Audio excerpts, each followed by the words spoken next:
यदि यह सोचा जाए, यह विचार किया जाए,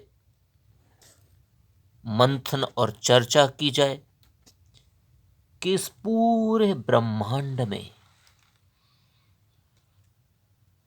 जितने भी जीव दिख रहे हैं, जितने भी प्राणी दिख रहे हैं, अलग अलग रूपों में, कीड़े मकोड़ों के रूप में, पशु पक्षियों के रूप में, या फिर मनुष्य के रूप में,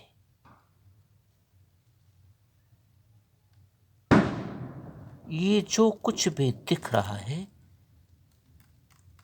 वास्तविक रूप में इसका आधार क्या है? यदि इस पर हम विचार करें तो हम यह पाएंगे कि जो कुछ भी दिख रहा है, जितने भी प्राणी के रूप दिख रहे हैं, सब नश्वर है, सबका नष्ट होना तय है। और यदि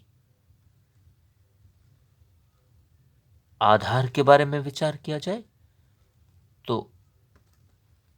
इन सभी प्राणियों का मूल तत्व क्या है? मूल तत्व वह है जो हमें दिख नहीं रहा, जिसे आंखों से देखा नहीं जा सकता, जिसे छुआ नहीं जा सकता, जो नष्ट नहीं किया जा सकता, जिसको समाप्त नहीं किया जा सकता है, जिसे जलाया नहीं जा सकता, जिसका संहार नहीं किया जा सकता, वह परम तत्व जो शरीर के अंदर उपस्थित होता है, वही किसी भी प्राणी के जीवन का आधार है।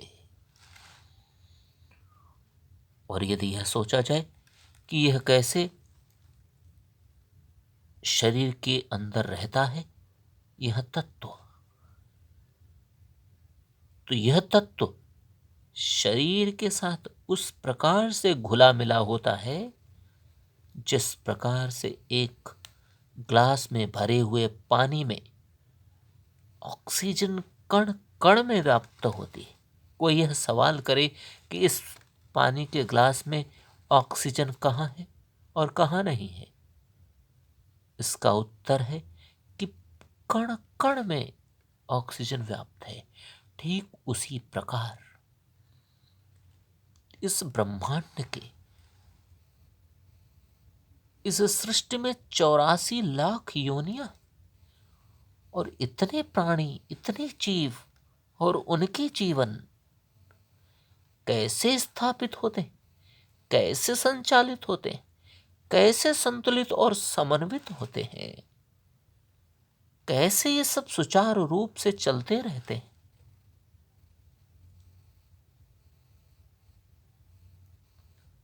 यही बहुत बड़ा रहस्य है। और यही रहस्य सत्य है।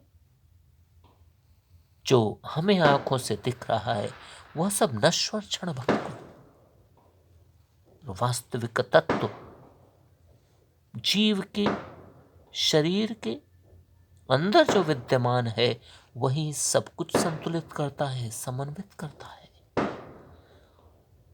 और जिसको हम आत्मा का रूप मानते हैं, आत्मा और शरीर में इतना गहरा संबंध है, इतना गहरा सामंजस्य स्थापित होता है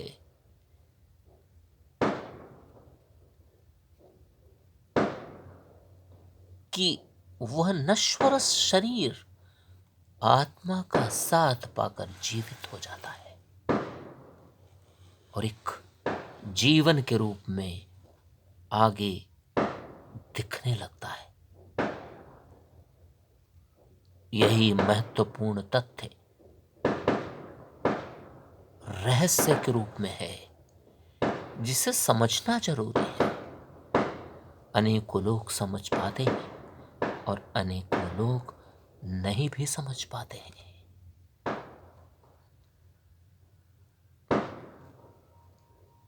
किसी को समझ में आए या ना आए, पर सत्य तो सत्य है, शाश्वत तो शाश्वत है।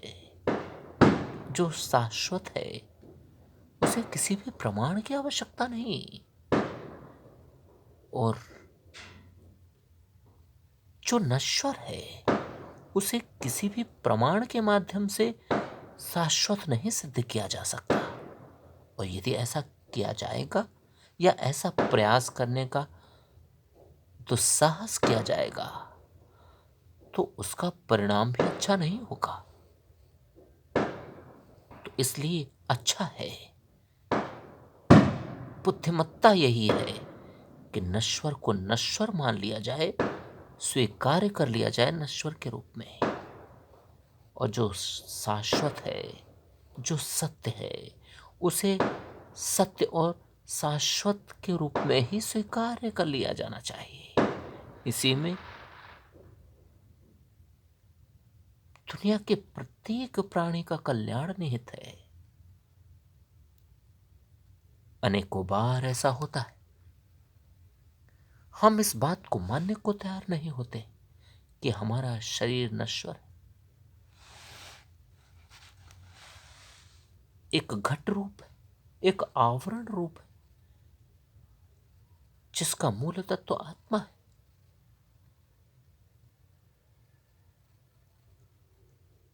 जब तक इस शरीर में आत्मा विद्यमान है, उपस्थित है, तब तक इस शरीर का रूप दिख रहा है, वह कार्य कर रहा है, वह चल रहा है। लेकिन यदि इस शरीर रूपी घट के बाहर आत्मा निकल जाती है, फिर यह नश्वर अपने वास्तविक रूप में स्पष्ट रूप से सामने आ जाता है। जब तक शरीर के अंदर आत्मा है, तब तक हम इसे सजाते हैं, संवारते हैं, श्रृंगार करते हैं, महंगे महंगे वस्त्र आभूषणों से अपने शरीर को सुसज्जित करते हैं।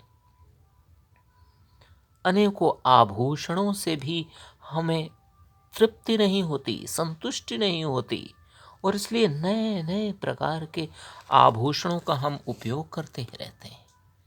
अनेकों प्रकार के साज सज्जा के माध्यमों का उपयोग करते हैं, अनेकों प्रकार के रास्ते अपनाते हैं कि हम और ज्यादा सुंदर दिखें। परंतु जब इस शरीर से मूल तत्व बाहर चला जाता है, आत्मा बाहर हो जाती है, फिर तो यह नश्वर नश्वर के रूप में ही पड़ा रह जाता है, जिसका कोई अस्तित्व नहीं होता। अधिकांश बार हम इसे अपनी जागीर समझ बैठते हैं, पर तब यह छलावा टूट जाता है जब शरीर से आत्मा पृथक हो जाती है। अवशेष के रूप में, जीवन के अवशेष के रूप में शरीर पड़ा रह जाता है, और जब वह शरीर पड़ा रह जाता है, उसका कोई महत्व नहीं, उसका कोई अस्तित्व नहीं। सामान्य जीवन में भी उसे मिट्टी ही कह दिया जाता है।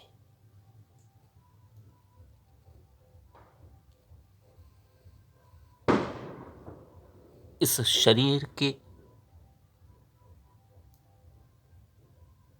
अंदर से आत्मा बाहर हुई कि सौंदर्यता खत्म,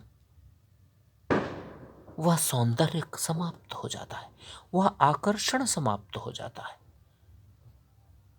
वे विविधताएं समाप्त हो जाती हैं।